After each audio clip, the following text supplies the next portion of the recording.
All right, good morning. We're going to get started.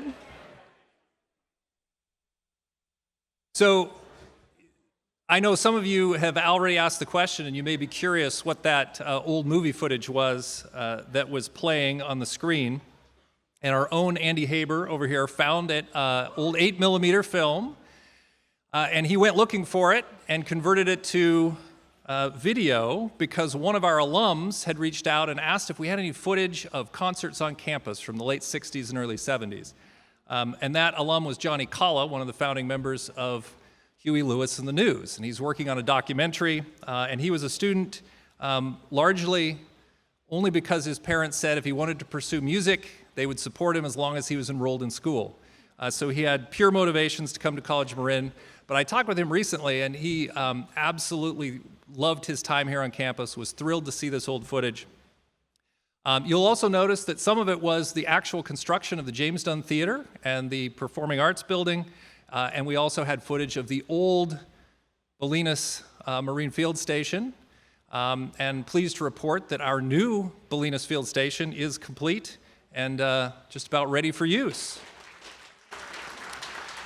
So as we head toward our centennial celebration next year, we will resurrect and discover and dust off lots more old images of the college, both the Kentfield campus and the Indian Valley campus. And as centennial planning, which is going strong, is underway, we will give updates throughout the spring, and I know a lot of you are involved in that and increasingly will be involved.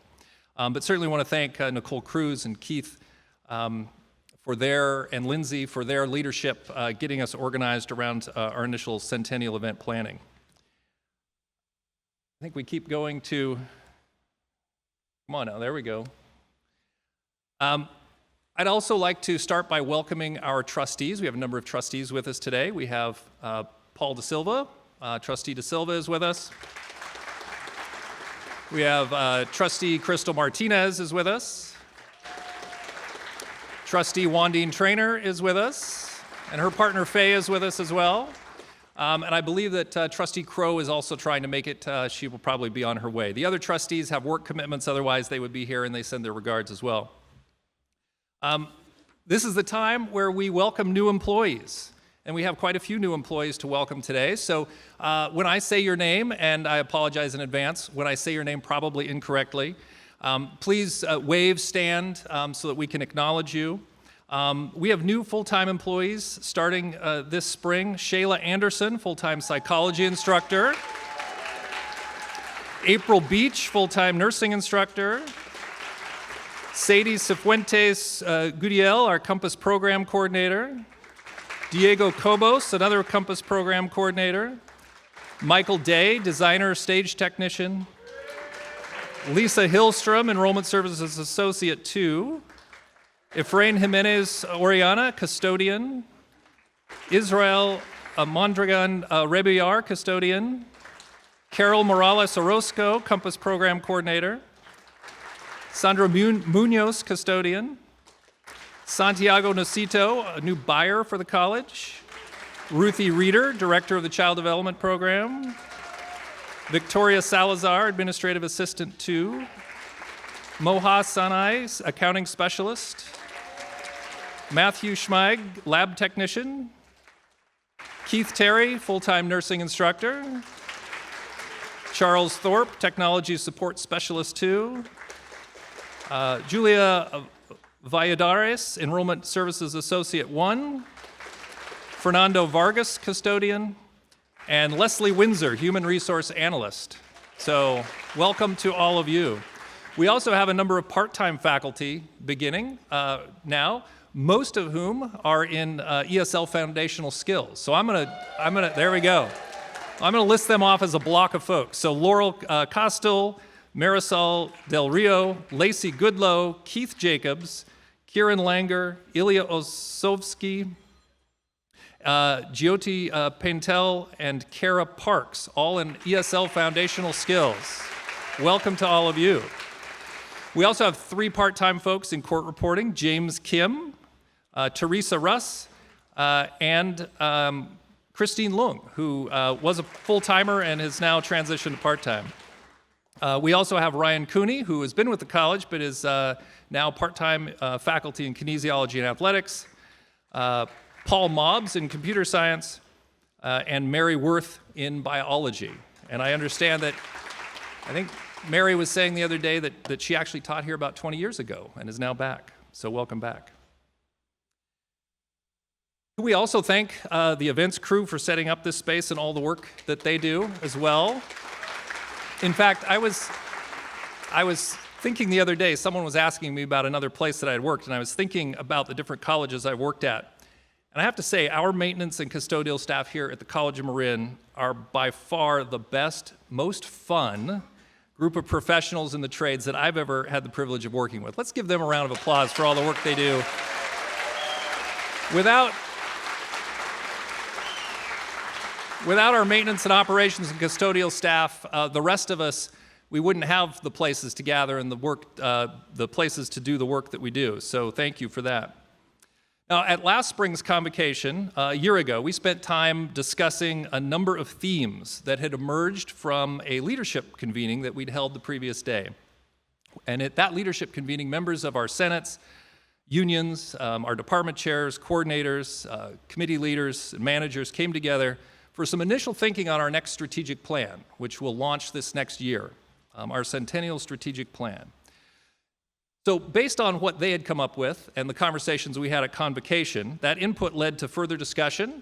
We had discussion amongst the trustees at a retreat. The Educational Planning Committee spent significant time with it, and others throughout last spring, distilling your input into 3 strategic initiatives. So these priorities, which now we can see on the screen. There we go. At the leadership convening a couple of days ago, we had conversations about potential goals within these 3 priorities. And those discussions were based on the input that many of you gave throughout this last fall at community events led by Dr. Holly Schaefer and the pre-team. And thank you, Holly, for leading those. And thanks to all of you for your input to date. So as this plan develops over the course of the spring, there'll be more opportunity for engagement. But as all of this input and creative thinking comes together into a draft plan, Plan 2030, defining our future, a play off of our centennial theme of honoring our past and defining our future, I ask how we all consider how our daily work helps us ensure that this is the best place for students to study and learn, that it is a great place for us to work and grow professionally, and that we are a catalyst for positive community change. And as we think about these things, we must do so in the context of not only the immense opportunity and potential that lies ahead in our second 100 years, but also the weight of the moment. Now, I was doing my homework over the break for Ada Lamone's upcoming visit, and let's give a big round of applause to Patty France for proposing and organizing this opportunity for our students and all of us to engage with a poet laureate of the United States, I believe on March 13th. And let's also give a round of applause to Sarah Fry and Dave Patterson for their continued leadership with the Common Read, so that we can all have our copy of Ms. Lamone's poetry. But I was doing my homework and reading some of Ms. Lamone's poetry and came across one in particular that resonated for me in this moment. And I'd like to read an excerpt from it now. Before my grandfather died, I asked him what sort of horse he had growing up. He said, "Just a horse, my horse, with such a tenderness it rubbed the bones in my ribs all wrong. I have always been too sensitive, a weeper from a long line of weepers. I am the hurting kind. I keep searching for proof. You can't sum it up, a life. I feel it moving through me. His horse Midge sturdy and nothing special, traveling the canyons and the tumbleweeds, hunting for rabbits before the war. My grandmother picking peaches, stealing the fruit from the orchards as she walked home. No one said it was my job to remember. I took no notes, though I've stared too long. My grandfather, before he died, would have told anyone that could listen that he was ordinary, that his life was a good one, simple. He could never understand why anyone would want to write it down. He would tell you straight up he wasn't brave, and my grandmother would tell you right now that he is busy getting the house ready for her, visiting now each night, and even doing the vacuuming. I imagine she's right It goes on, their story. They met in the first grade in a one-room schoolhouse. I could have started their story there, but it is endless, ongoing. All of this is a conjuring. I will not stop this reporting of attachments. There's evidence everywhere. There's a tree over his grave now, and soon her grave too, though she is tough and says, "If I ever die," which is marvelous and maybe why she's still alive. I see the tree above the grave and think, I'm wearing my heart on my leaves, my heart on my leaves. Love ends, but what if it doesn't? So this poem resonated with me because I know there are quite a few of us, colleagues among us, who have recently lost elderly parents or grandparents or other relatives, and some of us are struggling with ailing parents or grandparents now. Many of us have family and friends in Southern California affected by the horrific fires, which also brings back memories to many of us of the not-too-distant fires in the North Bay and their ongoing impact on our region. The national political landscape adds a layer of unease and uncertainty on many levels, some of which we're going to hear about later this morning. We have had beloved colleagues depart for other opportunities, and some of our colleagues are dealing with their own health issues. Some in the room are dealing with health issues, and some who aren't able to be here are as well.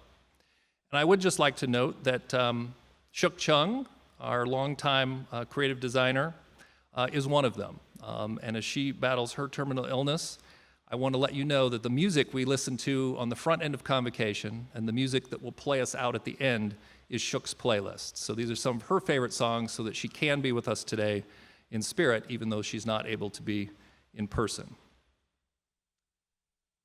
As Ada Limon wrote, you can't sum it up, a life.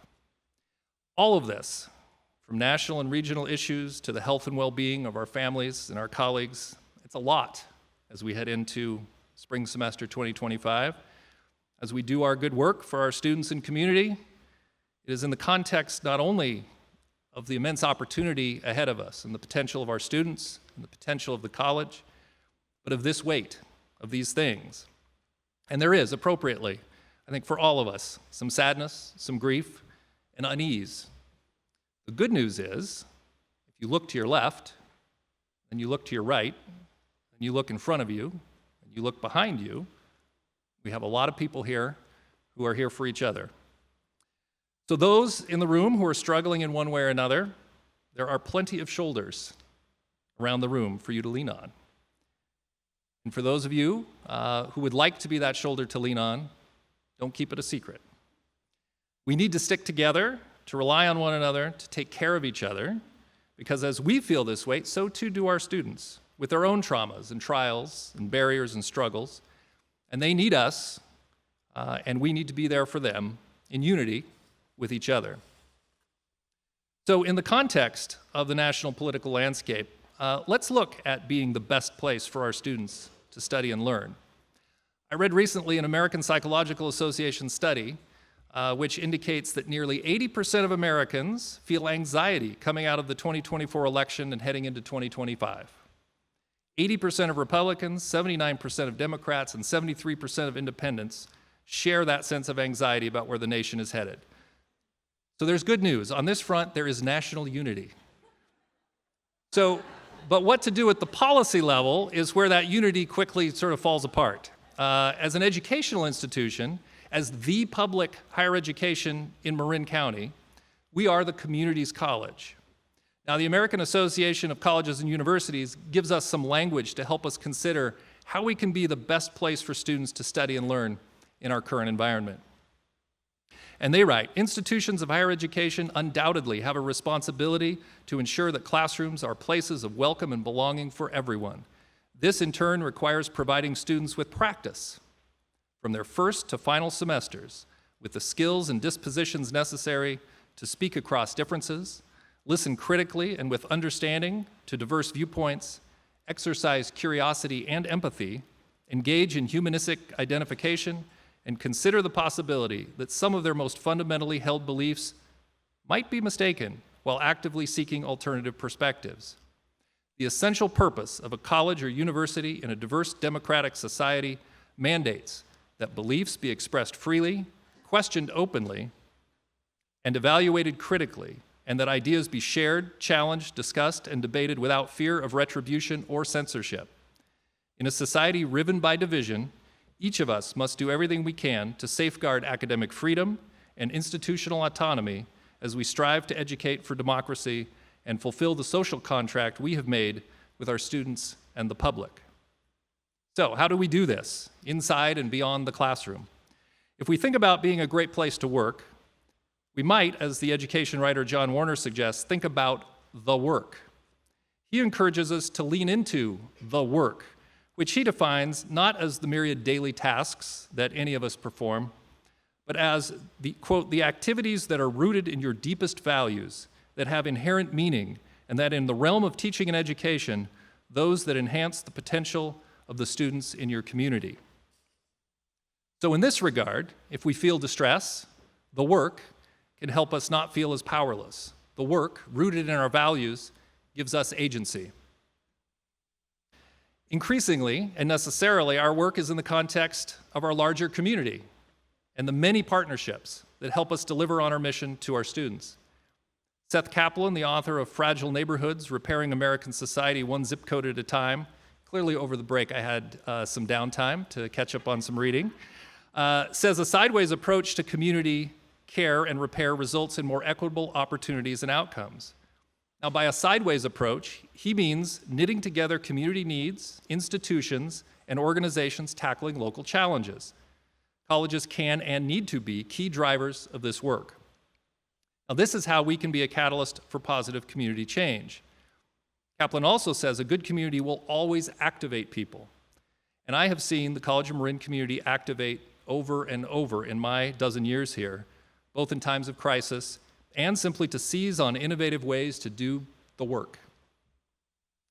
My colleague Keith Curry, Dr. Keith Curry, president at Compton College, reminds us that in a time when many are questioning the value of higher education, we can become so much more than the college in town. We can become a part of the very fabric of our communities. And I would say that in many ways, thanks to the efforts of a lot of you in the room, we are an integral part of the fabric of the larger Marin community. Through our partnerships with Canal Alliance, 10,000 Degrees, Center for Domestic Peace, Community Action Marin, North Marin Community Services, all of our K-12 partners, the list goes on and on and on. Marin Fire, the County of Marin, we could keep going, that we are and will continue to be a catalyst for positive change. This brings me to my final point before turning the microphone over to a number of folks. Since we are the Mariners, the College of Marin Mariners, we should be familiar with some nautical terms. Now, there's not going to be a quiz here. No one has to tie any knots. But in a storm, sailors traditionally would say, hold fast and stay true. In other words, hang on to something secure so you don't get thrown overboard, and stay the course. Keep an eye on the compass so you don't drift off course. In our context of this moment, with all of the uncertainty and the countless and boundless opportunities that lie ahead, we can hold fast and stay true to our values, which you can see, our institutional values are listed in your program today. So if we live and lead from within these values, we will ensure we provide equitable opportunities and foster success for all members of our diverse community. Now, I would like to, over the next section of the program today, invite up a number of folks, each of whom are going to speak to work that they are doing, some individually, some collectively, with others of you, that are examples of how we can live our institutional values. And I would ask that as they speak, you think about how you can translate the example they're giving, that they're working on, into the work that you do on a daily basis, so that the work for you is that you can verify that it is connected to our values. So I would like now to invite Kevin Muller, Chair of Fine Arts, to the stage to provide an example of how we can more fully live those values. Kevin?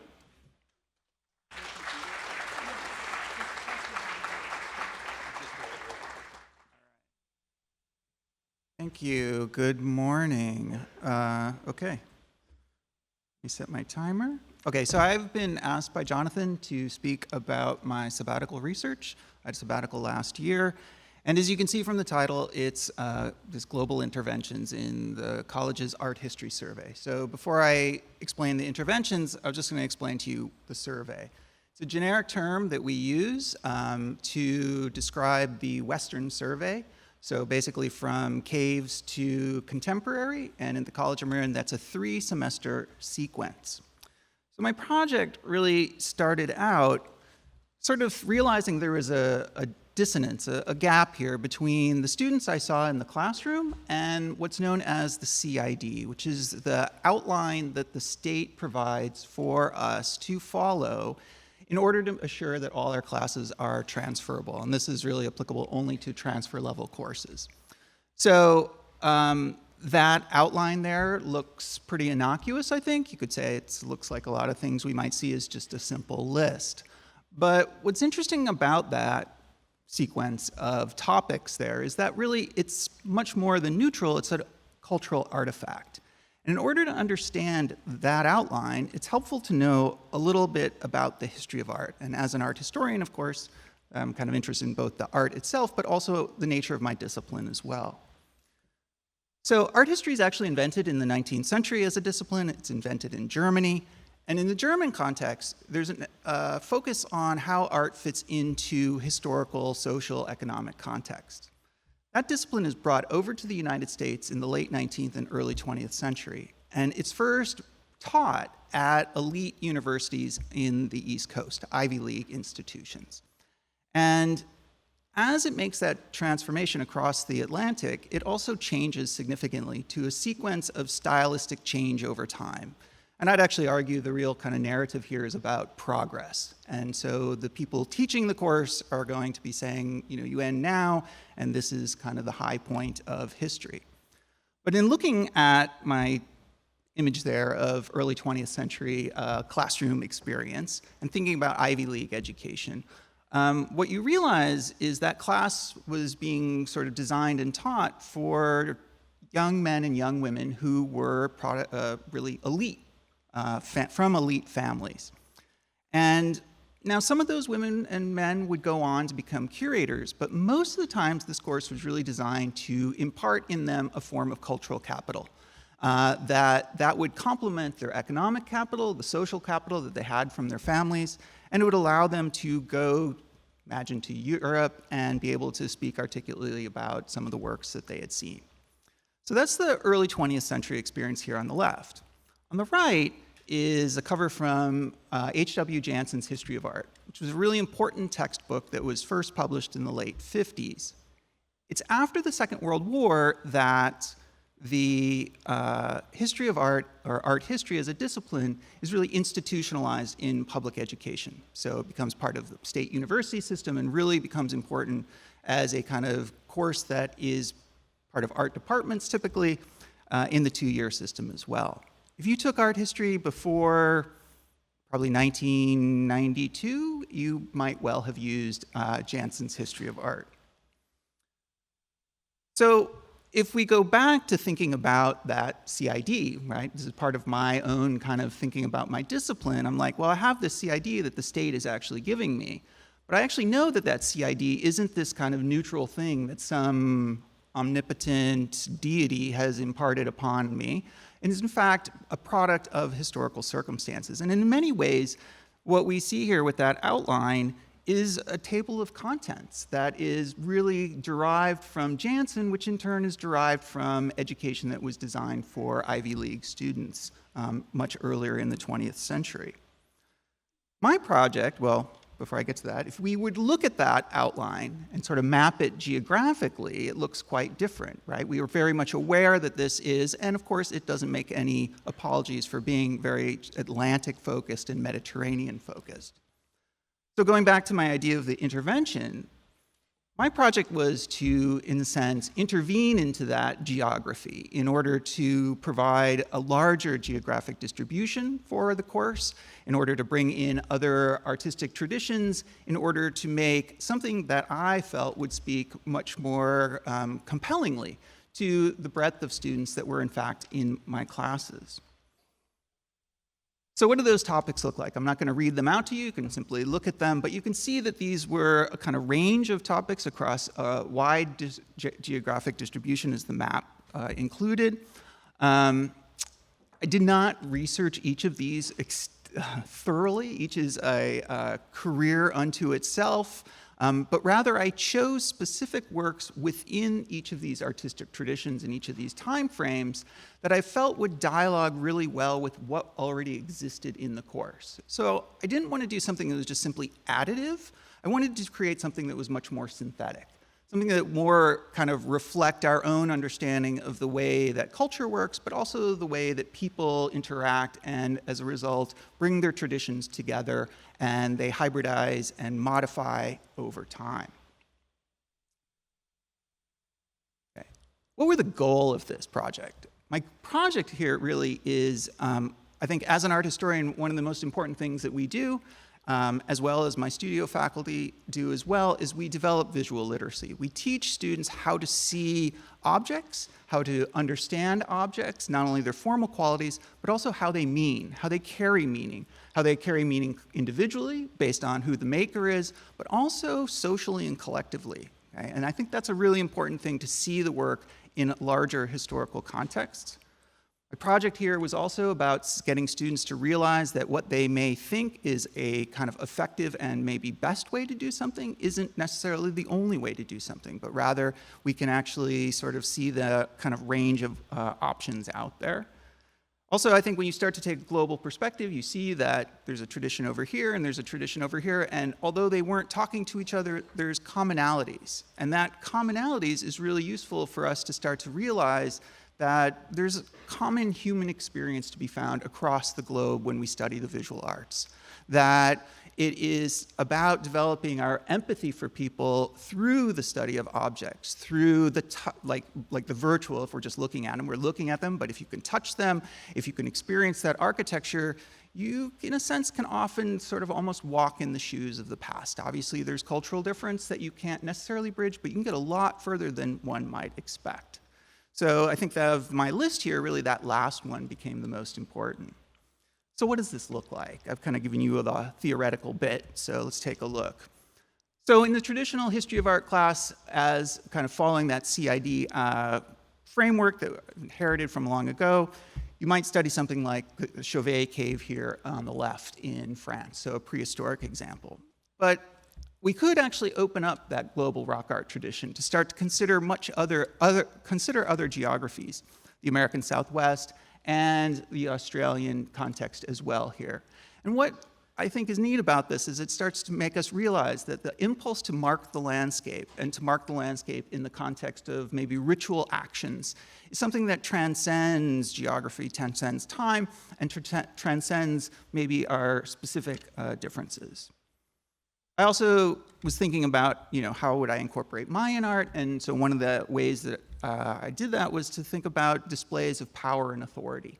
And so here we have a Mayan stele, and thinking of how we could compare that, students could compare that to a Roman emperor, right? With two different artistic traditions, two different kind of completely ways of doing it, and yet both conveying this kind of power.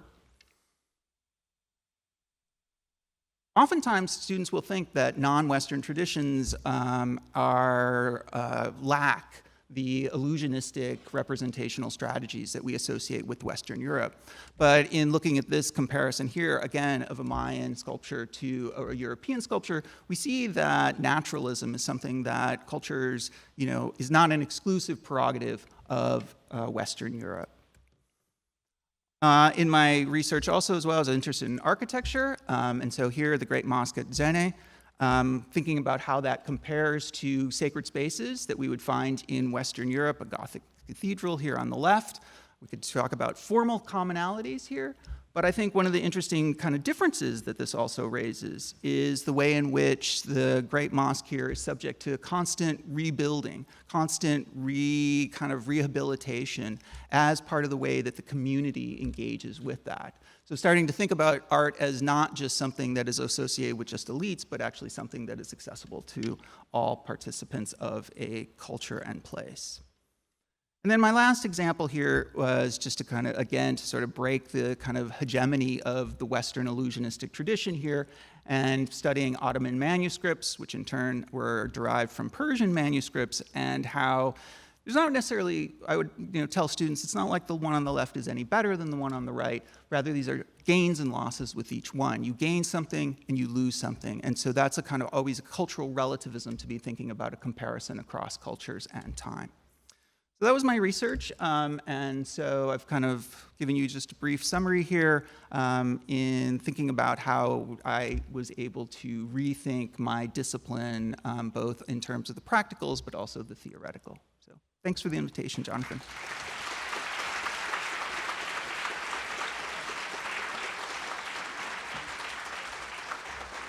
Thank you, Kevin.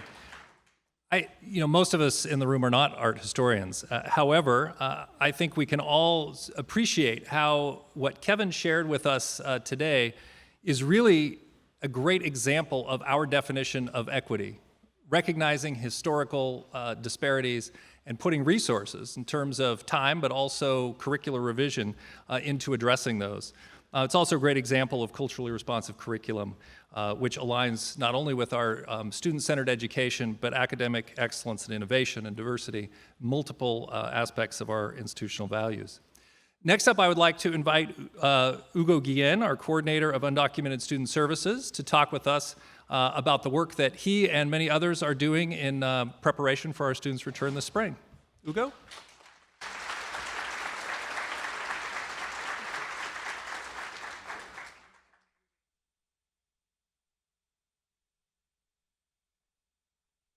Gotta adjust this.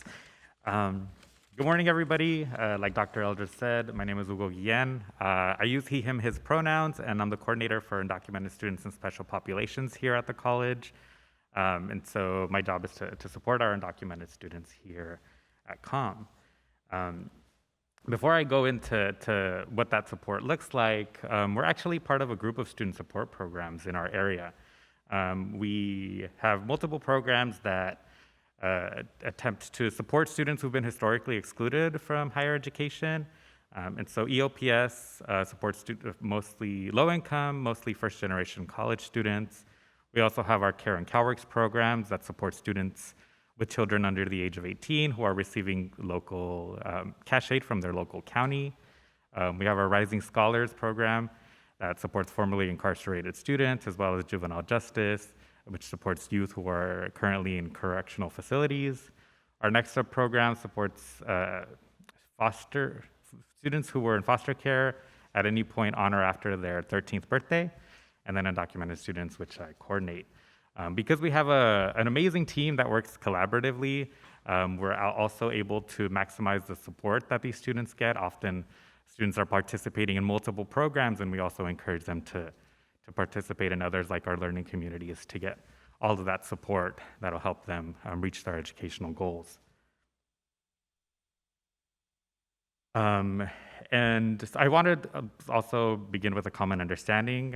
When I say undocumented, I'm using Immigrants Rising's definition, which broadly includes all immigrants who reside in the US without legal status. That can include folks who came to the US and crossed the border without going through an official checkpoint, people who came on a temporary visa and overstayed, folks who are current or previous DACA recipients, people who are here on temporary status like TPS or humanitarian parole. Because this definition is broad, I do want to stress that undocumented people are not a monolith. And their intersecting identities have deep impacts on the way that they navigate the world and their time here in this country. There are so many differences from country of origin. I know that the media often portrays a lot of undocumented folks as coming from Latin America, but people come from all over the world. There's also differences in race, and I do want to point out the role that anti-blackness plays in the way that Black undocumented migrants are portrayed in the media, and that they're also targeted. There's also differences in language, and in regards to indigenous folks that are coming from Latin America, there's the assumption that because they're coming from a predominantly Spanish-speaking country, that's their primary language, even though that's not true, and that may not be true, and that impacts the way that they access support and services. And I could just keep on going down the list. And even when we're thinking about in the context of education here at College of Marin, just like all of our other students at the college, there are differences in their educational goals. We've got a lot of students who are participating in our non-credit ESL classes, wanting to improve and learn English. We also got undocumented students who are pursuing short-term certificate programs through our great CTE education. And we've also got students who are pursuing an associate's degree and who have goals of transferring without any guarantee that they'll be able to use that degree and earn a living. And so all of these, I just wanted to point out that there is no one undocumented student. There are folks who have various experiences and have great ambitions, and it's our job to support them. What that looks like through undocumented student services is actually, before this program was created in 2022, I want to acknowledge that a lot of folks have been supporting undocumented students for a really long time, maybe individually, maybe collectively, but undocumented student services was created in 2022, and I've been focusing a lot on removing barriers to access higher education, and so what that support looks like is helping students evaluate their eligibility for non-resident tuition exemption. For folks who don't know, because of their status, undocumented students most of the time get classified as non-residents. So there's a huge difference between, for students who want to take one 3-unit class, having to pay $138 for that one class versus over $1,000 because of that non-resident tuition. And so we work with them to try to adjust that if possible, as well as accessing financial aid, either through the California DREAM Act application or through some direct grants that are available through our program. We also try to provide basic school supplies at the beginning of every term, and also do immigration legal services referrals. Since we have a big group of folks here, I want everyone to know that all College of Marin students, and this includes non-credit and dual enrolled, as well as employees, can access free immigration legal services. And this is available at all community colleges as well in California. And I can provide that support if folks need it. And then more recently, we've been focusing on exploring non-employment-based opportunities. Undocumented students are often excluded from programs like federal work study. And so we're looking at ways that we can provide opportunities for them to gain experience, get some financial aid award, and participate more fully on our campus. Dr. Eldridge alluded to it already. I know that there is a lot of fear, a lot of anxiety, a lot of anger that may be coming up given what the upcoming administration has stated in terms of targeting undocumented communities as well as other communities. And I want to acknowledge that fear, all of those feelings, but I also want to take the time that I have with you all to share with you that there are protections for students. And we have policy that exists that protects student data from federally, from FERPA, all the way down to our own board policies.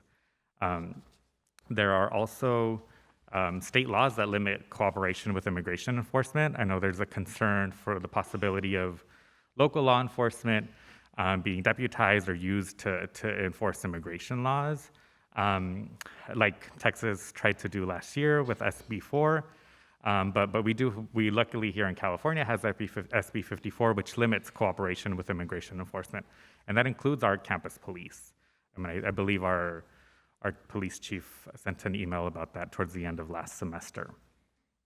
And we also have district policy that outlines what an employee's response should be if there is any immigration enforcement that's happening on campus. So if you are in your office, in your classroom, and an officer comes to you, we actually have bookmarks that are inside everybody's program that outline the steps that folks should take. And so we'll kind of go over that together. The first is asking the officer for their name, identification number, and agency affiliation. Then you will ask them for a copy of any kind of warrant or court order that they might have. We don't expect you to have to evaluate the validity of that document, But you are, then the next step, let them know that you're not obstructing their process, but that you'll need to consult with the Office of the President, and that their address will be, or their request will be addressed in a timely manner. At that point, step 4 tells you to immediately contact either the Office of the President or General Counsel. And we've included phone numbers, how to do that in person if you're at the Kentfield campus, as well as an option for Microsoft Teams. And I do want to point out that Teams is should be the first choice if you are on campus after our normal business hours. And then our policy also states that you should not physically impede an officer. If for some reason they enter without consent, then you are going to want to make a detailed record of what happens to provide to our Office of the President. They're the ones that will be responding appropriately. And then we also want to stress for folks to not assume that any federal officer present is there to remove a member of the community. We also, we want folks to be informed, but we don't want to cause panic and fear. And which takes me to, having folks be empowered and know their rights. We also have red cards inside the programs. One side lists constitutional rights, and that side can be translated in multiple languages. And then the other side is what folks should give to an immigration enforcement officer if they do encounter them on campus, out in the community, in their home, anywhere. Folks can actually request these for their classrooms, for their areas. You would just need to submit a print request through the storefront. So you're asking for red cards, and currently the languages listed are the ones that are available. If folks know of any additional languages, additional translations, please send them over so we can make those as options. You should also see a couple of flyers on your tables that list upcoming webinars for the semester from our immigration legal service provider. The Know Your Rights trainings will be offered both in English and Spanish, and for folks who want to request additional languages or additional topics, please reach out to me. I'll work with our immigration legal service provider to see if we can make that happen.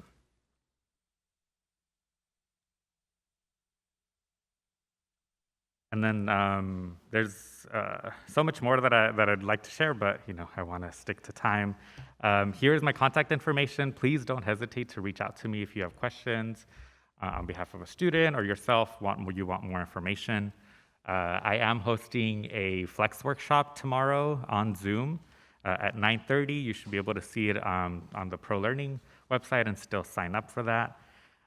Where I'll be going over a lot of this information in a lot more detail. And then I just want to leave you all with, by sharing that Dr. Eldridge mentioned that we all have a collective responsibility to providing equitable opportunities for all students on campus, and that includes undocumented students. Undocumented students are in your classrooms, you interact with them every day, in your offices as well, for folks who are staff. So please share what you've learned today. If you attend a workshop or a training, and continue seeking out trusted and current information, especially in these times, since things can and will change rapidly starting next week. And I will do my best to share updates with the college. We're working on a way to centralize the information so we're not sending out multiple emails as things change and as other resources are made available. So as soon as that's available, we'll be sure to send that out to folks. Thank you.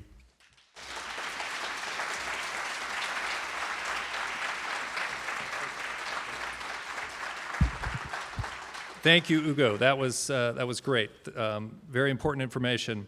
And as I was listening to Ugo talk and I was looking at the values in the program, I was thinking about how we cherish a learning environment that celebrates diverse backgrounds and recognizes the knowledge and experiences among our students, and providing open access and striving to remove barriers to that access. And so thank you for the work. Thank you for everyone who's doing that work on campus. I'd like to shift gears now a little bit, because if we think about our value of accountability, It says that we will be accountable for our decisions and actions on behalf of the students, college, and the community. Our decisions will be academically, fiscally, and environmentally responsible. And so to talk about how it is that we can ensure that the way in which we spend our money that we're fortunate to have as an institution on the things that Ugo is talking about in support of the curriculum that Kevin was talking about and all the great work that we do, I'd like to invite to the stage Vice President Arisa Pooch to talk a little bit about our budget.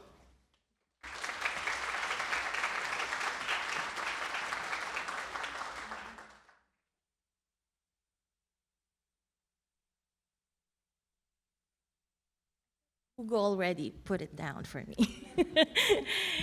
Good morning, everyone. Welcome to our Spring 2025 Convocation.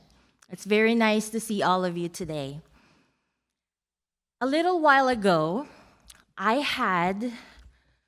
sat in a meeting with a group of educators, our own college community leaders, and the room was filled with passion, ideas, and vision for the future. In the middle of that excitement, someone asked a question. How will we make it happen? And that question stuck with me. I realized it reminded me that dreams alone are not enough. Realizing those dreams requires careful planning, unwavering commitment, and aligned resources. Today, I'm going to share with you how we're going to answer that question with Plan 2030. Plan 2030 is a roadmap for the future. And this plan will not only guide us, but will challenge us to think differently about the way we work, the way we learn, and impact our community. Now, picture classrooms filled with students excited to learn, supported by cutting-edge programs and resources that prepare them for the future. That is our commitment to be the best place to study and learn. Now, think about a workforce with team members that are inspired and growing.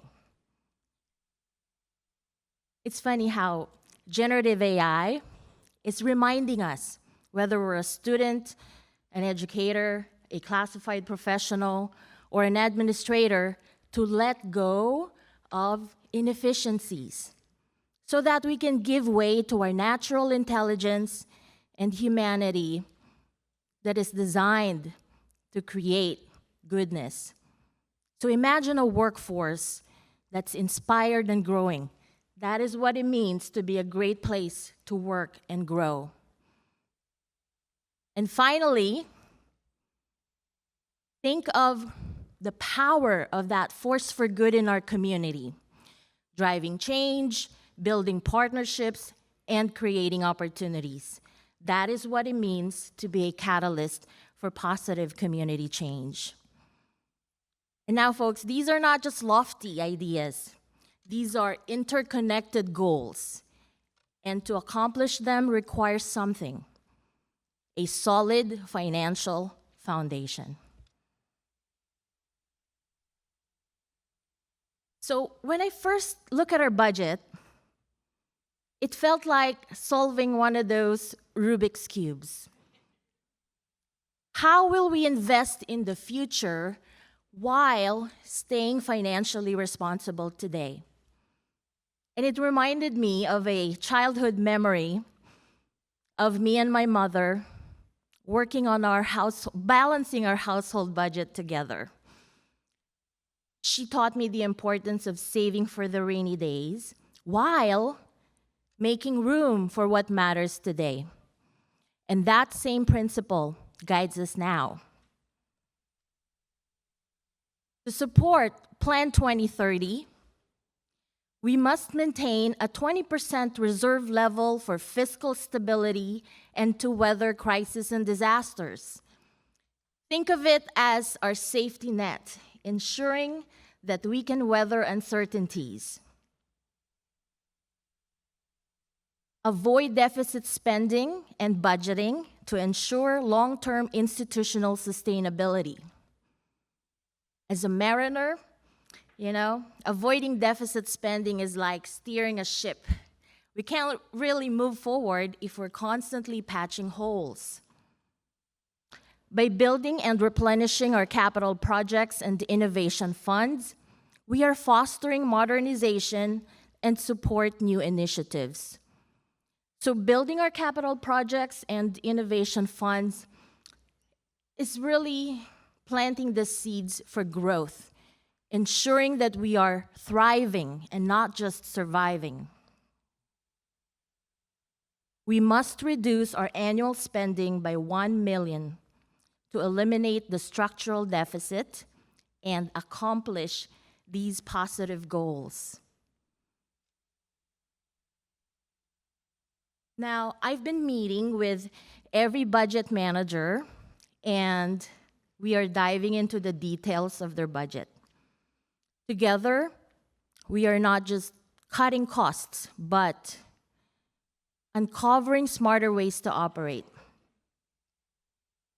And soon, we will bring these ideas to our Planning and Resource Allocation Committee so that together, we can decide on the best recommendations for the best path forward.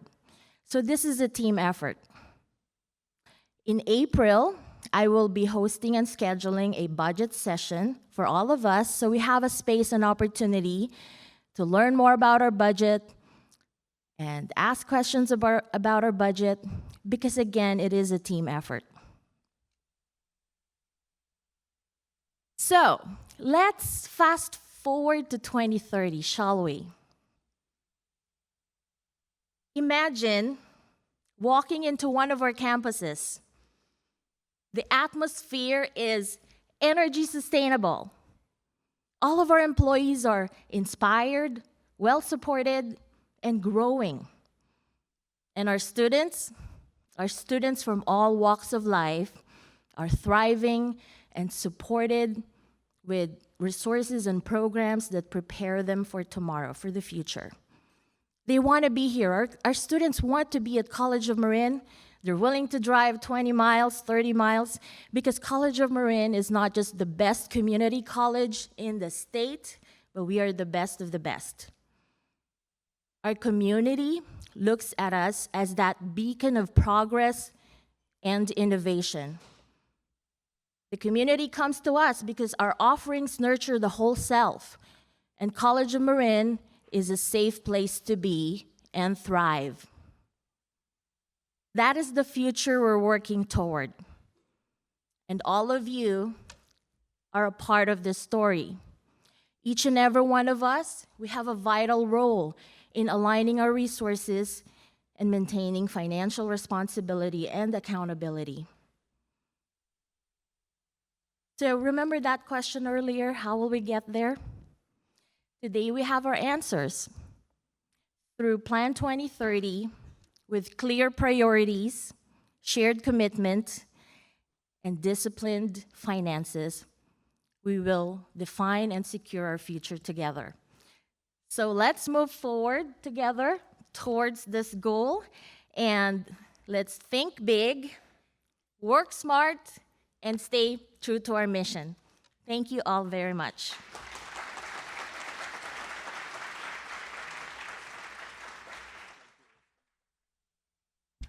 Thank you, Arissa. I don't often feel inspired by largely what is an accounting exercise, but that was great. That was wonderful. And I think, we are very fortunate as a community-supported district to have very stable finances.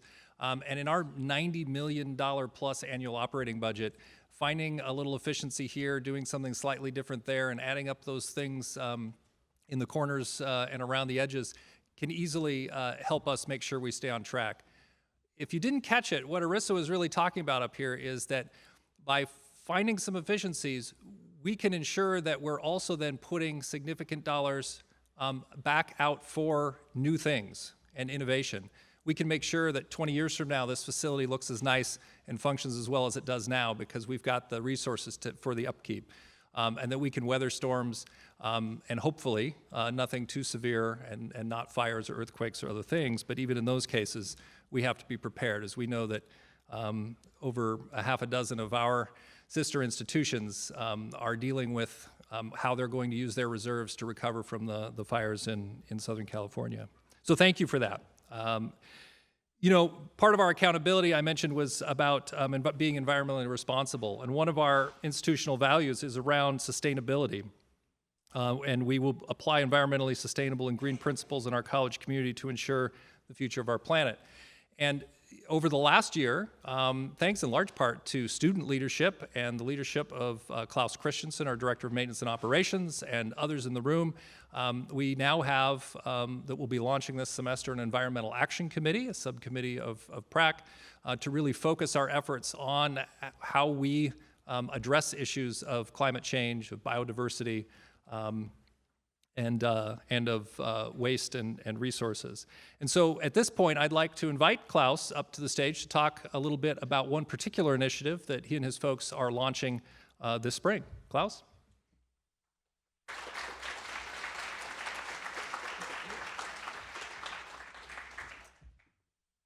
Good morning, everyone. Good morning, everyone. Thank you, Dr. Eldridge, for the kind words for the department earlier. It was much appreciated. So I'm here today to talk trash, and more specifically, recycling and composting. Many of you have been here quite a few years, and you may remember prior to the pandemic, we kicked off a pilot program in the Science, Math, Nursing building where we put centralized recycling, composting, and trash containers into the building in specific locations. We coordinated with my staff in the custodial department, Science, Math, Nursing lab techs, and some of the other staff to make sure that we were meeting the needs of the building, as well as making sure that our staff had a good understanding of where things were supposed to go. Unfortunately, we had this little thing called the pandemic happen, and we put trash cans everywhere so people could throw away masks and gloves and containers, and that program kind of fell away. Well, we really want to start to revitalize it. We're going to look at it as a two-pronged approach. We're going to look at exterior waste stations as well as interior.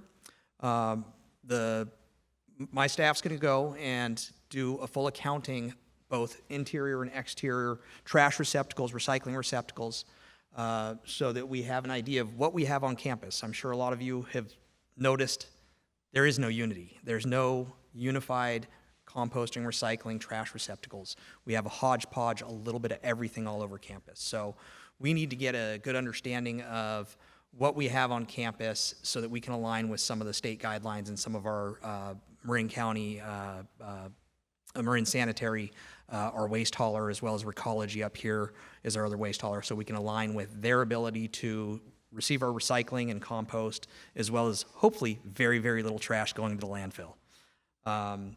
So along with that, we're also going to conduct an education campaign. One of the biggest challenges is a lot of this stuff has changed over the years, and it's not really clear on what items go where. So we want to make sure that we're informing people so that when they see these new cans, that they know which items to place in which areas. So we're going to start with the education piece. Then we'll move into the installation of the new stations, taking the old ones away.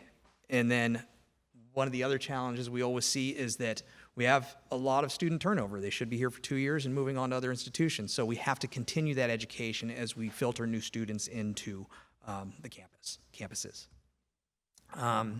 Very similar strategy for the interior of buildings. However, we're going to centralize most of the waste stations to one per floor. We're going to really try and encourage people to place items in the correct bins so that when my staff goes to collect it, it goes in the correct bin for our waste hauler so that we're doing things properly.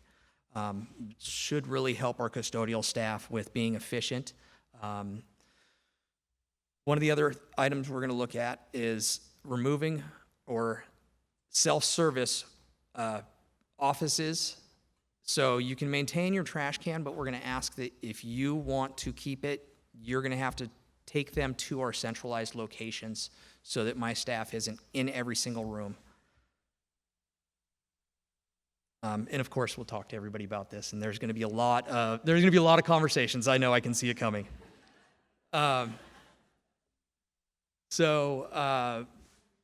Our main thing is we got to have unity throughout both campuses. It's really, really difficult, and you can see people walk up to some of our stations regularly, and they look at it and they go, "Okay, it goes in the trash. We got to stop. We got to stop that. We got to have proper signage. We got to have unified bins so they're all the same, so that when you go from, Academic Center to Building 27 here, it's the same at both places."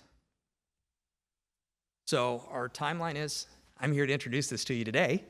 We'll be reviewing with the board at the board retreat next month. We are going to start the count and procurement process to get the new receptacles. Obviously consult with you folks in each of your spaces so that we make sure we're meeting your needs as well. We'll procure the new items, get them placed around campus, and continue to educate. We got to really push that because it's very difficult, and I'm sure you've all struggled as well as I have.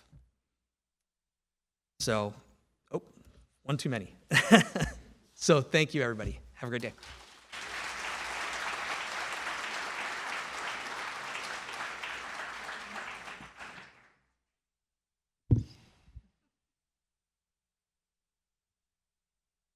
I know that every time I'm out and about, I see a different approach to recycling, composting, other things. And I know that in the fall, I was invited into one of Joe Mueller's classes, and the students were presenting on this type of situation. And it was a great discussion. They'd done a lot of research. They talked with our waste haulers. They talked with Klaus and others. And this has been an ongoing issue. I think that all of us can do a little bit, and we can have a huge impact, because the unfortunate reality is that most of the stuff we think we're recycling ends up going to the landfill because it is tainted, because there's no consistency. So if we can all agree that we're going to take a little extra step, be a little more thoughtful, we'll have the education, we'll know the rules, and if we can do that and model that, then we can ensure that our environmental footprint is that much less on this front. Similarly, I also want to say, too, that you all can expect at some point in the not-too-distant future a survey on commuting and transportation, as well as all of our students in partnership with SMART and Marin Transit. And I want to thank John Horneck for his role in helping us around our transportation items. Transportation is a huge part of our environmental impact, getting people to and from places. There are lots of things we can do. We can't do any of them alone. A lot of it will be in partnership. Not only about public transportation, but again, supporting alternative forms of fuel, electrifying our fleet, and other things. So Klaus and his team will be working with the Environmental Action Committee and with the full support of the board to advance a lot of these initiatives upcoming. I want to shift gears now back to really thinking about, our sustainability efforts are not divorced from thinking about disparities in opportunity and outcomes in underserved communities. Generally speaking, climate change has a greater impact on under-resourced areas. They don't have the resources to address things, to be proactive. They also are often the communities that are forced to deal with things that are not of their choosing. And so as an institution, we can be a leader in that realm.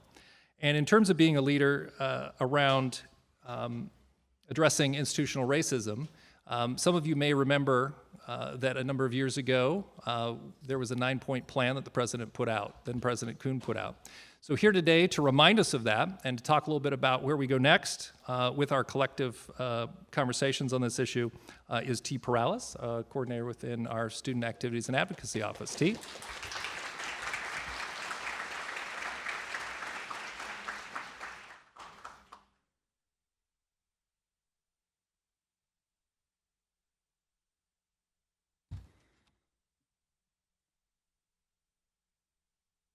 Thank you, Jonathan. Good morning, everyone. Good to see y'all. My name is T. I'm the Equity and Activities Coordinator in the Office of Student Activities and Advocacy, as well as the chair of our college's Inclusion, Diversity, Equity, and Action Committee, also known as IDEA, here at the college. Before I begin, I just want to give a content warning that some of the material I'll be covering will include racism, police brutality, and the COVID-19 pandemic. So please take care of yourselves. I'm here on behalf of the IDEA Committee, which is composed of faculty, staff, and students, and advises the superintendent president. We are charged with making recommendations, educating, and informing on best equity and anti-racist practices at COM for students and for employees. It's living those values and putting those values to practice and action. On the slide behind me, you see the white supremacy iceberg. This is acknowledging the history of the US rooted in white supremacy, the enslavement of Africans, the genocide and land theft of our indigenous and native peoples. And it shows that that at the top of the surface, at the top of the iceberg, there's a list of some examples of ways that overt white supremacy shows up that are clearly socially unacceptable. And just like a real iceberg, what's below the surface might not be seen sometimes, but is very much real and there. And because of this history and the fabric of the US, these are some of the ways that the symptoms show up. This is easy to find if you Google white supremacy iceberg, and I recommend taking a look at that, reviewing some of these examples and studying it, because I think there's a lot to learn and go into depth there. I think this is a really helpful graphic, and I think it's important to point out that what may be considered covert might only be covert to those with racial privilege, where Black, Indigenous, and people of color may be overtly aware and impacted by these frequently.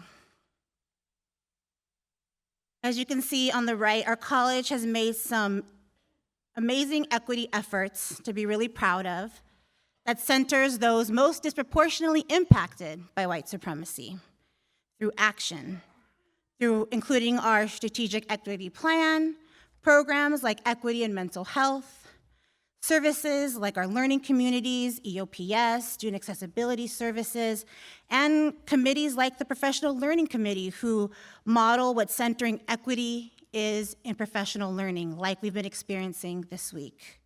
Shout out to Kara. And here's our college's definition of equity. So we're showing up with equity in hopes to dismantle white supremacy, and we're moving forward. I'd like to review a timeline with you all. In the midst of the 2020 COVID pandemic, on May 25th, 2020, George Floyd, a 46-year-old Black man, was murdered in Minneapolis by Derek Chauvin, a white police officer, over allegedly using a $20 counterfeit bill.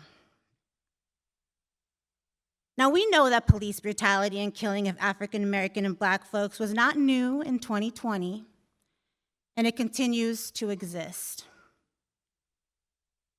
At that time, we also saw that throughout the country and internationally, we witnessed an increase of community support, resistance, and solidarity for an end to Black violence.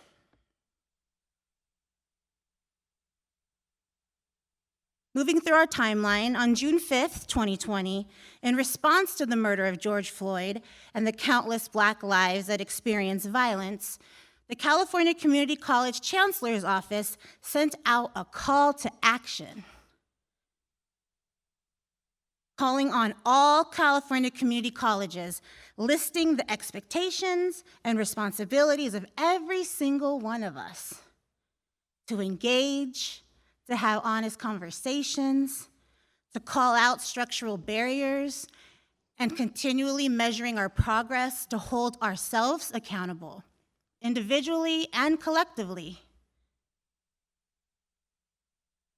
You can review, these are a list of the call to action. You can look at it in more detail on the Chancellor's Office website.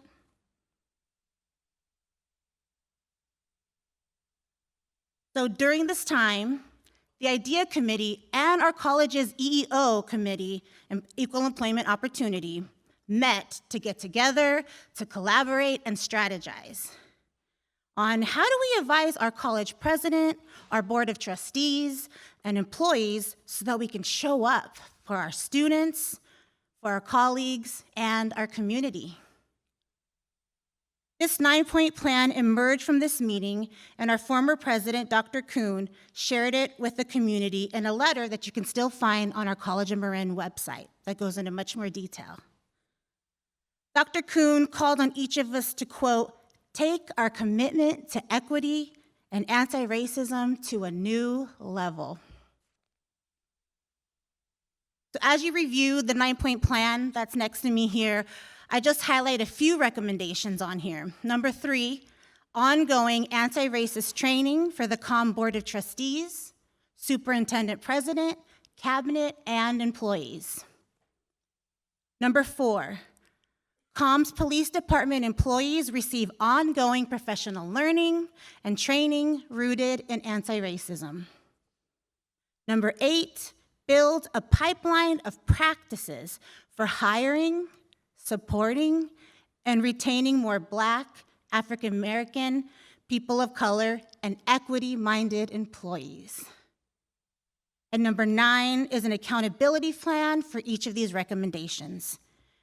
This semester, the IDEA Committee will be reviewing this document and providing President Eldridge with an assessment of our progress to date and recommended next steps.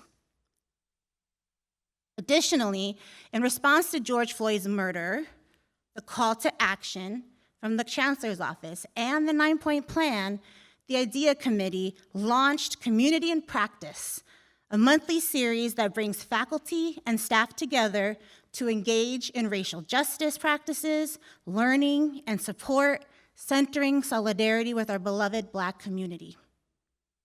We follow the model of affinity groups, which was traced back to the civil rights movement in the 60s, where marginalized groups created safer spaces to gather, share knowledge, strategize, and we care for one another. Back in 2020, at the very first Community and Practices affinity spaces, we had a record-breaking turnout of faculty and staff. It was amazing. There was an increase of curiosity and commitment. We were fired up. Since then, though we have built strong affinity groups and progress, the number of attendees, particularly with our white allies, has dwindled significantly. It is our responsibility and job working in higher education to integrate equity and anti-racist practices in every single one of our positions so that we can cultivate a safer and successful learning environment and campus climate for our students and also for our colleagues that are here in this room. Perpetuating white supremacy, and maybe conscious or unconscious, is not new. It hasn't gone away. Our students and our colleagues with marginalized identities feel it in society and even on our campus and in classrooms. This work, it's ongoing. You know, I've been doing this work for over 20 years, and I will always, always have more to learn and practice. There are many learning opportunities here at COM to live our values of equity. Some examples, UEI, EOPS, and other webinars, conferences, including this whole list on here. Yesterday, Sadiqa and I led a flex session titled Understanding Racial Justice and White Supremacy 101. Big shout out to folks that showed up to that space. I heard colleagues who attend say, I wish more of us came to this session. Are you showing up? We invite you to level up. Our colleagues and students are counting on each of us, and the success of our college depends on us. Thank you very much, and I look forward to seeing you there.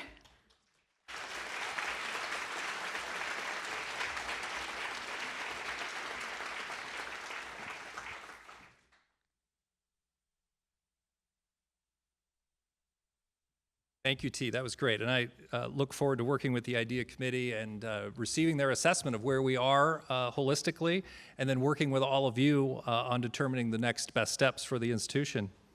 So our last person that I want to call up today is Alyssa Graff, who is our Classified Professional Learning Coordinator.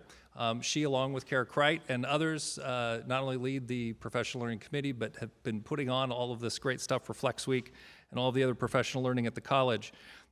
And she's really going to speak about some very simple and easy ways that all of us can live our values on a daily basis and help our students feel more welcome and feel that they are part of the institution.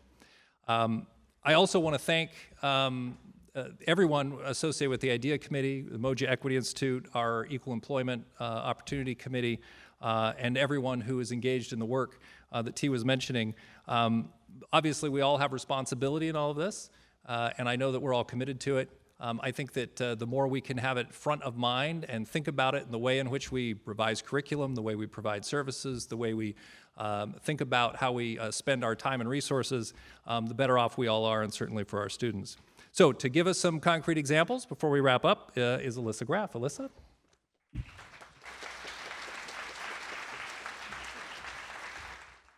Hello, everyone. I know I'm one of the last speakers, so hopefully you're still with me and I can keep you entertained.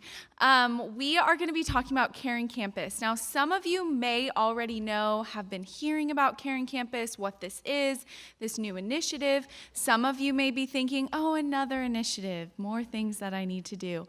But these are supposed to be easy, practical ways, things that we are going to institutionalize, that we are all consistently doing. And we really want to emphasize, and we'll continue to emphasize, these are things we already are doing. These are things many of you are going to look at these and go, oh yeah, I do that from time to time. I know a colleague who does it.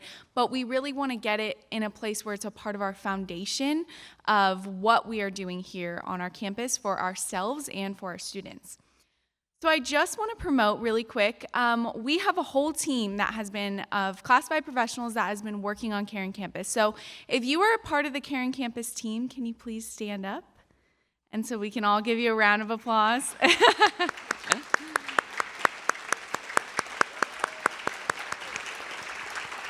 So this whole group started back in the fall, and we had some coaching sessions with an outside facilitator that came in to really coach us on what does it look like for us to be a Caring Campus here at College of Marin. What are those steps? How are we going to implement it and see what's going to work for our college? Caring Campus is something that's at 120 colleges across the state and across the nation, and is really being institutionalized into all California community colleges. And so we want to make sure that we are going above and beyond in this effort, and we're really excited for it. So some of you are asking, what is it? Really what we're doing is we're institutionalizing what we are already doing. I'm going to go ahead and show you in a second 5 different behaviors that we're going to try to commit to. These are easy things. They do not need a lot of resources.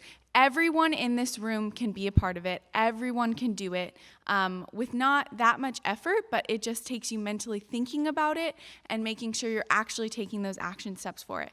Really what we're doing is we're taking the process from transactional to relational.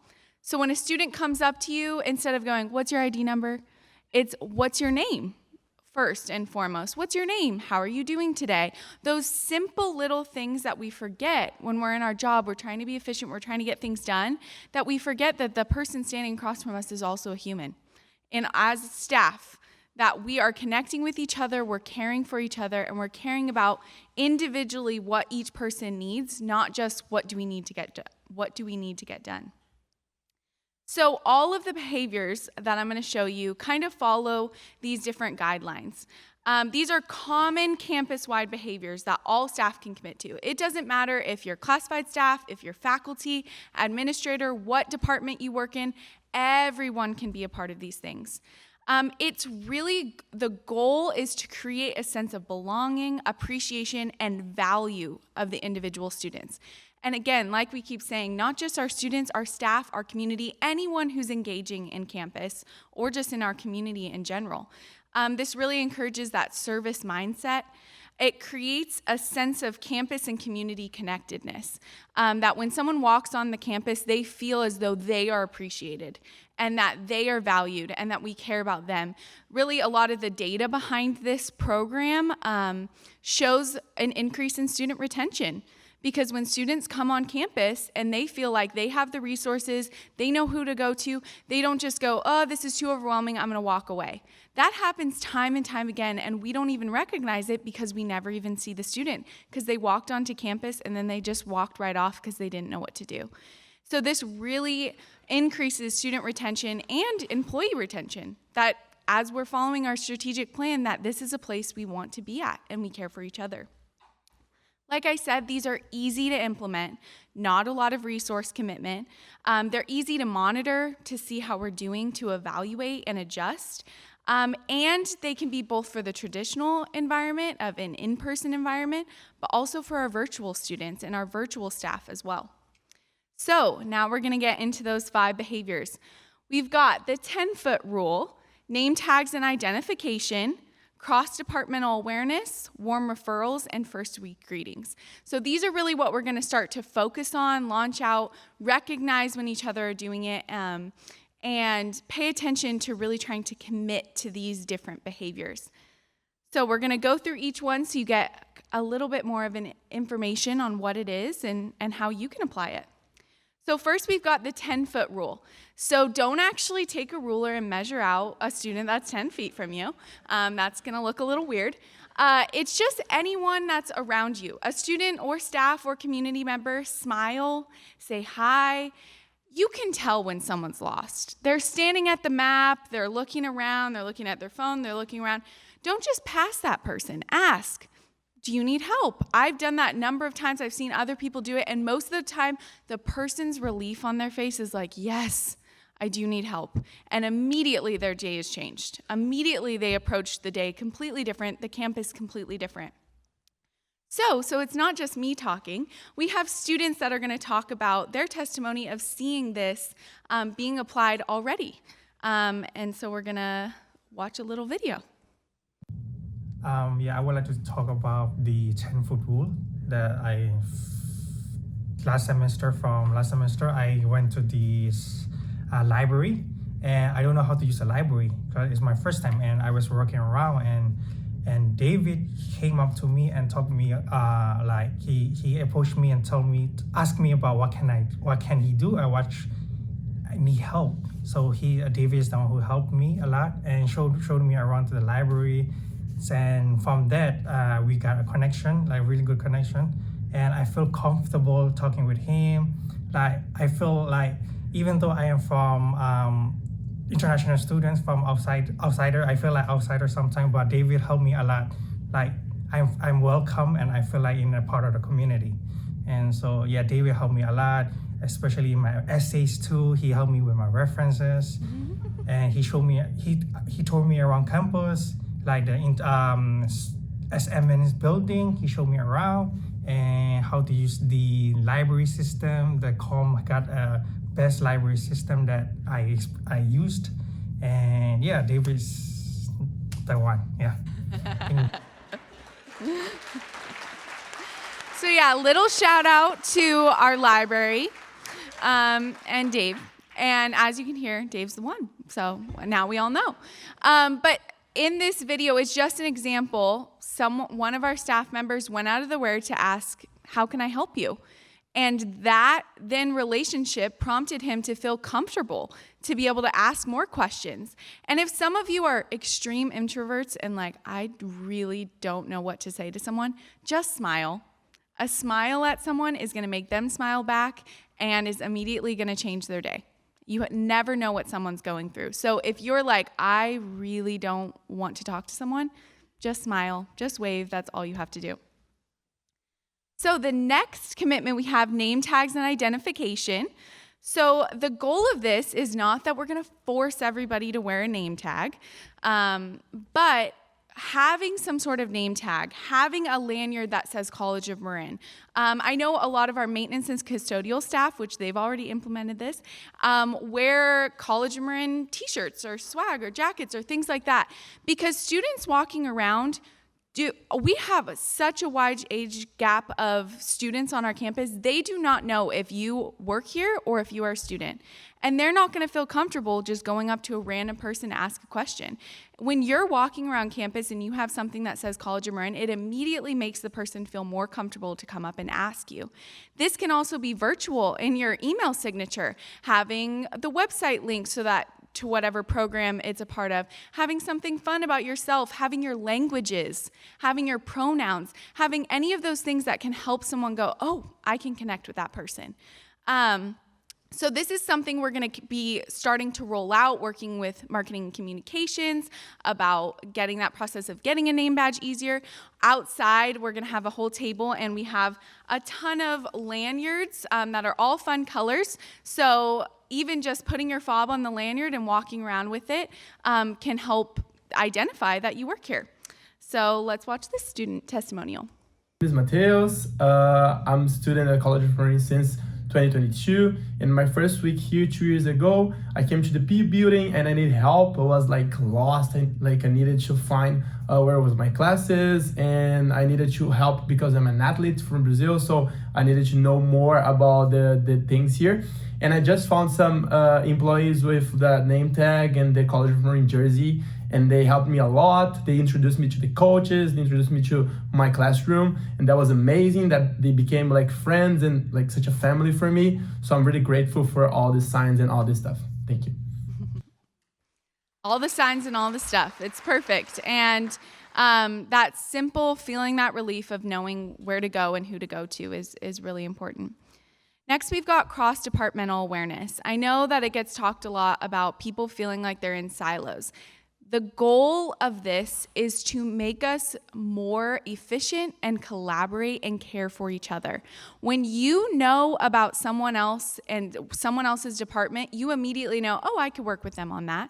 Oh, I don't have to reinvent the wheel and create this. I could go to them. They already have that system. And then when it comes to students, helping point students in the right direction of, oh, I know that person, I can go walk them over there, I can get them to help them. And so the student's not bouncing from place to place trying to figure out where it is that they need to go, because us as staff already know what each department does and how they can help. Hi, my name is Rovasi Masay, and I am a transfer-bound student. This is, I've been here for almost 4 years now, ready to go, but when I'm reflecting on all my 4 years here, I really had to take it back to my very first semester, which is where I met Luz Briseño Moreno. She became my first counselor through the Puente program, and she remains my main counselor to this day. And whenever I had questions or I needed help, I had just moved here from the Philippines, so I didn't know anyone, and I would go to her, and she was the one who, through her cross-departmental awareness, she was able to build bridges for me to every single department that I needed to know about, to connect with, so that I could succeed in my college career. So I'm very grateful for her. Also, shout out to her. I love these staff shout outs as well, but it matters. It matters when we know our fellow colleagues, we know what each other does, because it both increases efficiency for us and it helps our students out tremendously. All right, we've got warm referrals, and as you can see, all these things tend to connect. When you do one, you end up doing the other. With warm referrals, when a student comes up to you and is asking where to go, or you don't have the answer, but you know someone else does, take the extra step. Don't just go, oh, it's the building across campus over there. That student's gonna walk out and go, great, I've gotta find the campus, the building that's somewhere over there. That's not very specific. If you have time, you could walk the student there, and in that time, make that connection, ask them what they're studying, what are they on campus for, all those different questions that you could make that connection with them. So walking them there is very intentional, but I know some of us can't get away from our desks. So if you have maps at all in your office, being able to actually draw out, this is where you're gonna go, and you're gonna go to this building. And on top of that, calling ahead to that department. I know we've all had experiences where You tell someone your problem on customer service, and then they're like, oh, I'll forward you to this person. You've got to tell your story again. Oh, that's not right. Go to this next person. By that third time, you are so annoyed, and you don't feel like telling your story again. When we call ahead and go, this is what the student needs, they're going to come over to you. By the time that student gets there, that staff member already knows how they can help them, and that's going to make a huge difference. And that's something you can do virtually as well, is calling ahead to the other department, transferring that student, but giving them that proper information so they know, the staff knows how they can help them. Hi, my name is Tammy, and I've been a student at College of Marin for about 1.5 years. And I have asked for assistance many times, but what stuck out to me was the first week of college when I came to the student services and asked one of the employees for help in finding my class, and they physically took me to the class that I needed to be at, and I feel like that was such a warm welcome, and it's always going to be a great experience for me. Yeah. Walking someone somewhere or calling ahead just gives so much relief to that person and immediately changes their perspective of where they are, and they're more ready to engage and learn because they aren't coming from a place of frustration or fear or not knowing what to do. The last behavior we have is first week greetings. And we just started wayfinding last semester, and that was amazing. That is fully a part of this. Making sure that in those first weeks of when students are starting, I think as a college we're doing a really great job of this already, but making it a process where it's easy for that student. That is where we lose students, because they come in and they go, I don't know where I'm going, I can't do this. My family told me already that I couldn't do this. Yeah, I can't do this. And they walk away. They don't engage. They don't ask the questions. So when we are there to meet them in the parking lot, it automatically makes them go, okay, maybe I can take the next step. Maybe I can just go to the class. Maybe I can just do this other thing. And then they really start to get involved, and they know what to do. As an international student, on my first day, I was very nervous and I didn't know where to go. So when I parked in the parking lot and I made my way through college campus, I saw faculty standing right by the parking lot, and they asked me if I knew where I was going. And I told them I don't know where I was going, so they asked me if they can help me. So they showed me the way to my first class, and it made me feel very welcomed at College of Marin, and I had a great experience throughout the years at COM. Yeah. So these are all practical things we can do and things we are already doing, but we just want to make it consistent through all of us, that the student is getting that same experience, whether they're in the classroom with their faculty member, whether they're in one of our programs, in one of our offices, walking around campus, that they're getting that same experience and they feel comfortable and welcomed wherever they are. So we're going to do a quick survey, really quick, where we're just going to ask you 2 questions. One is reflecting on what we've already doing as an institution and what we're already doing well. And then the other one is, again, like we're talking about that call to action. What are you going to do? What is a commitment that you want to commit to, that you're like, I think I could do that this semester? Don't get overwhelmed by all 5, but what really can you do next? So once we get that survey up there, afterwards, as they're working on the survey, we have a table outside with some of our Caring Campus team. Please come to the table, ask your questions, but also to get some amazing items that we have. Our very own Shook made some beautiful coasters that align with each of the commitments. So if you want to take one, it's just a little reminder of being able to do that commitment. You can take a couple if you have a place to put them. We have all these fun colored lanyards, so come pick your color, get a lanyard. We have some other stuff, snacks, food always brings people to a table. And then in your programs, we also have a flyer. It gives a little more information. It also gives it's Institute for Evidence-Based Change is the program that puts this on at all colleges. And so they have a lot of information, kind of how it was created, all of those pieces. So if you want to go ahead and scan the QR code so you can get started on the survey. So our first question we're going to be asking is, what is our institution already doing well? Looking at these, rank them from 1 to 5. It gives us a little bit of knowledge. I think we want to go back to the QR code. Maybe some people haven't gotten it. Yeah. So yeah, ranking how we're doing and what maybe are ones that we need to focus on more than others and what we're already doing great at.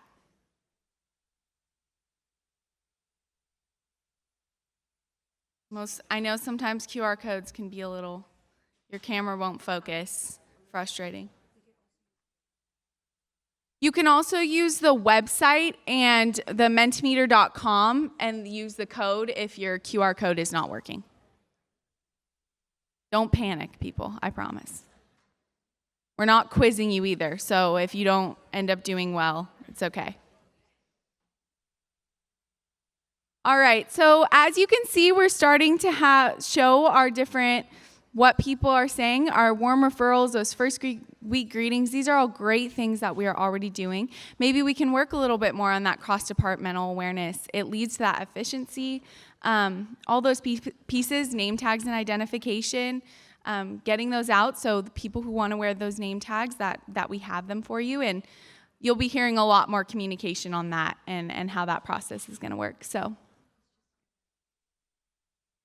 yeah, we'll just give a minute to see where the stats end up. It's kind of a race.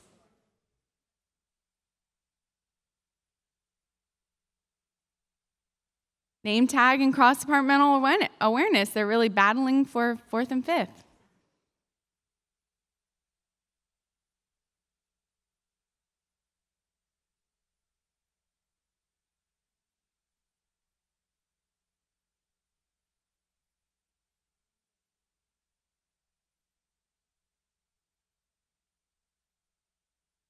These are so great to see, just where we can be both positive in the things that we're already doing well at and where we know where we might need to increase and grow.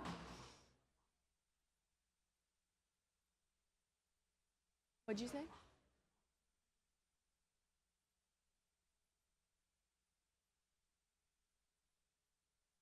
Also, if you are wanting to know how to get involved, please go out to the table and we will help get you connected in how you want to get involved.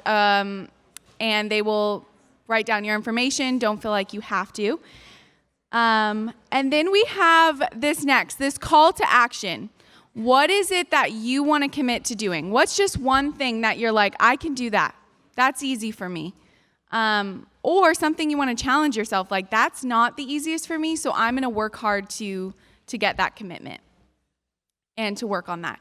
And we're going to be launching out all sorts of things to recognize our fellow employees, take care of our staff. This time is so important that we're taking care of our students and staff and we're checking in on people. 10-foot rule, I love it. Everyone's going to be smiling, waving. We're going to look creepy to the students. They're going to be like, whoa, everyone's looking at me. They're going to feel bombarded. We're going to race to the students. Who can help out the student? I love it. So really take this in. Go out and grab a coaster of the commitment that you committed to so you remember it and you continue to do it.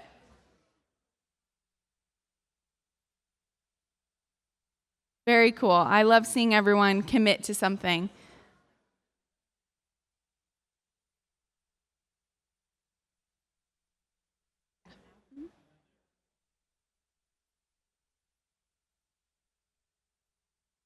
Alrighty, and then just to wrap up, like I said, come out to our table after Convocation.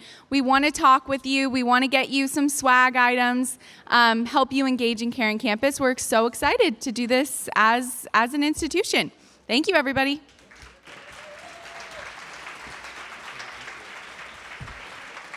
Thank you, Alyssa. So as we wrap up here, I would just encourage all of us to think about how we can consider, whether it be our curriculum, the work we do on a daily basis, the way we interact with students, the way in which we show up to participatory governance.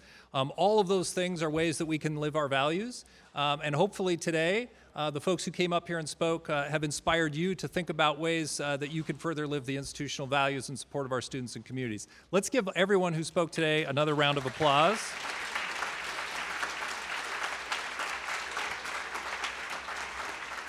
So I have a few updates to share, and then we will close, and we'll be done early. Just as a reminder, in your program, if you have not yet signed in for Convocation and you need to, there's the QR code there to do that.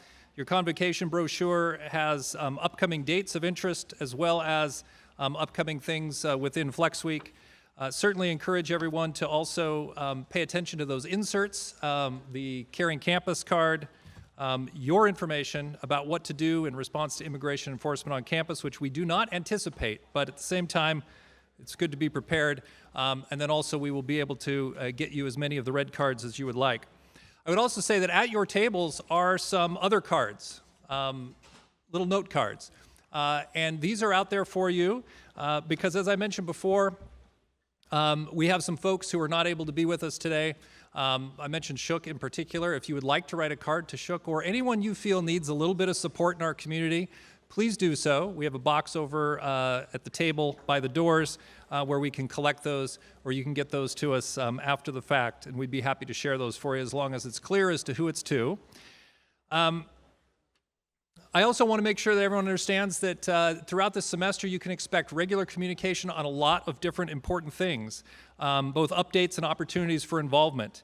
From the budget, as Arissa indicated, upcoming sessions to learn in depth about our budget and our budgeting process. We will also have updates on the Center for Student Success, not just in terms of the construction, but we will also be, later in the spring, be offering hard hat tours on a regular basis. We'll be working with the staff who will reside in the building on move-in logistics and a lot more, because by this time next year, that building will be open and in service. There will also be communication about centennial planning. There'll be communication about, as Ugo said, about immigration, our immigration efforts as well, sustainability efforts and on. I look forward to stopping into various classrooms again this semester. Thank you to all the faculty who've invited me in for those conversations in the past. I'll be back in touch again soon, as well as to different offices and departments around campus. I know that Vice President Dana Emerson will be joining me in some of those as well. We look forward to that. If you are not serving on a participatory governance committee, I ask that you consider it. And in order to consider it, you have to know what you might be getting into and what participatory governance is all about. And I know that Dave King, our Vice President of the Academic Senate and the co-chair of the Governance Review Council, will be hosting tomorrow a flex session on what is participatory governance and how to engage in that. So I encourage you to attend that and learn more because it really is a foundational part of how we do our business. So I want to thank Kara and Alyssa and Mary and all the members of the Professional Learning Committee for a great Flex Week to date. Let's give them a round of applause. I want to thank Jesse Klein for all of the logistics today and Andy Haber for his support with technology. And finally, Dr. Martin Luther King Jr. Day is Monday. And I will leave you with this quote of his from February of 1968 as Shook plays us out with her favorite music. So thank you all very much. Look forward to a great 2025.